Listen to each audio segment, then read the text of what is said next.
continuidade ao nosso estudo sobre as narrativas, vamos falar agora das características das narrativas. As narrativas não apresentam necessariamente uma sequência temporal cronológica e, normalmente, tratam de casos particulares, versões de acontecimentos que envolvem pessoas de alguma forma familiares. Elas têm como motivação nossas crenças, desejos, teorias, valores e trazem consigo nossas intenções. Possibilitam inúmeras interpretações, pois podem apresentar diferentes significados. As narrativas devem trazer algo inusitado ou surpreendente, ou seja, no nosso caso, um novo entendimento ou compreensão. Estão sempre abertas ao questionamento e possibilitam leituras negociadas, já que, embora devam estar centradas numa problemática que expressa o contexto temporal, histórico e cultural, no geral trazem algum grau de ambiguidade. As narrativas, seus argumentos, personagens, contextos, tendem a se expandir e a se relacionar com outras histórias. Bom, de uma forma geral, uma ocorrência, um evento, elas sempre carregam muito de quem narra. Os seus valores, as suas crenças, a maneira como ele interpreta o mundo, aquilo ali está presente nas entrelinhas ou mesmo nas linhas de uma narrativa, né? Está ali de forma implícita ou explícita. Quem analisa uma narrativa pode construir muitas representações sobre o narrador. Outra coisa que é bom falar sobre as narrativas é que elas não são construções, como que vou dizer, consolidadas, que estão ali prontas e acabadas. Elas sempre se renovam, permitem novas leituras, novas relações. Nós voltamos a falar sobre isso. Outra coisa importante são os elementos que uma narrativa deve ter. Então, o primeiro elemento é o tempo. O tempo passado, o tempo presente, o tempo futuro, isso deve estar ali presente na nossa narrativa. Outra coisa é o espaço. Aquele espaço físico, concreto, em que os eventos acontecem. É importante, na descrição do espaço, que características sejam detalhadas, principalmente as características que têm algum impacto na história. E qual é esse impacto? Também o cenário. O que é o cenário? O cenário, ele envolve os aspectos físicos e humanos das situações, inclui as condições pessoais e, ao mesmo tempo, as condições sociais. As condições pessoais, na realidade, elas se referem aos sentimentos, às expectativas, aos desejos, às disposições morais. E no caso das condições sociais, podem ser apontadas as condições de existência, o ambiente, as forças que estão ali presentes no ambiente, as pessoas e outras informações relativas ao contexto. Nós estamos vendo que o cenário ele é mais amplo do que o espaço. O espaço se refere ao espaço físico, ao espaço concreto.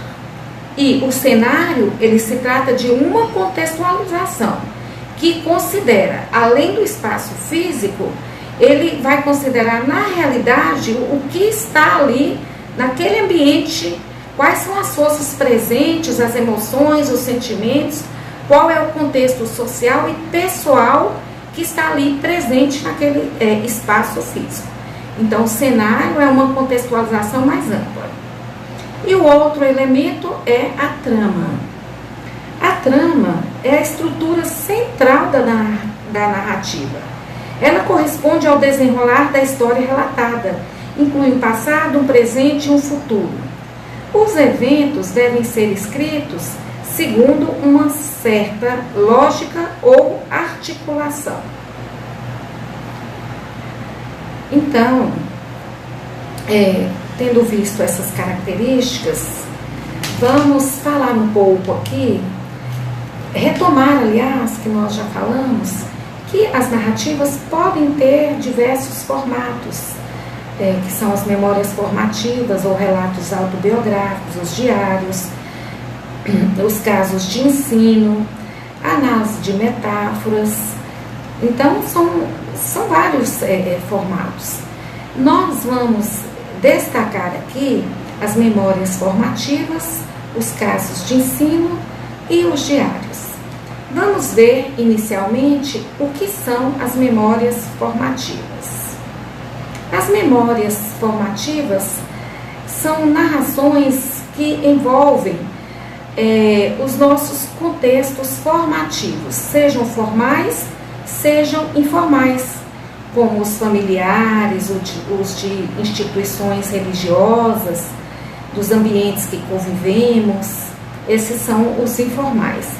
Os formais são os das escolas e das instituições educativas relativas à educação formal que passamos durante a nossa experiência pessoal.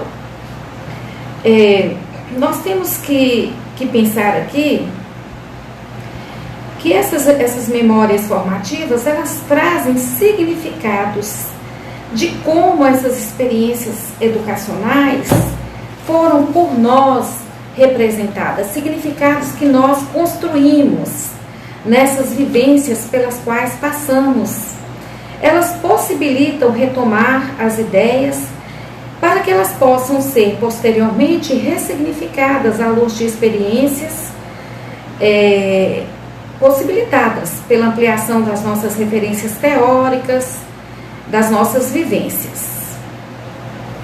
Então, o objetivo das memórias formativas além de retomar, de recuperar as histórias da nossa formação, rever os contextos, rever os significados que construímos, rever as escolhas que fizemos, porque à medida que o tempo passa e que nós vamos estudando, que nós vamos aumentando o nosso referencial teórico, ampliando a nossa experiência docente, a nossa base para a leitura, a nossa interpretação de mundo, ela fica ampliada. E quando nós vamos rever uma história que narramos em um determinado tempo, em um determinado contexto, nós vamos ali ter uma visão mais ampliada, uma visão mais aprofundada. Vamos poder estabelecer mais relações com outras histórias e com outras vivências. Vamos falar um pouco sobre as características das memórias formativas. Os acontecimentos são narrados na primeira pessoa do singular. Apresentam uma sequência, embora não necessariamente cronológica e linear. O importante é que tenha uma lógica, né, gente? Os acontecimentos relativos à formação são relacionados às experiências práticas e de vida em geral, na perspectiva de explicar, justificar e ilustrar as ocorrências relatadas. E é importante destacar reflexões a partir de vivências formativas e sua repercussão na reconfiguração de suas ideias e práticas, bem como relacioná-las sempre que possível a referências teóricas, sinalizando o desenvolvimento de seus conhecimentos profissionais. E agora nós vamos ver os casos de ensino.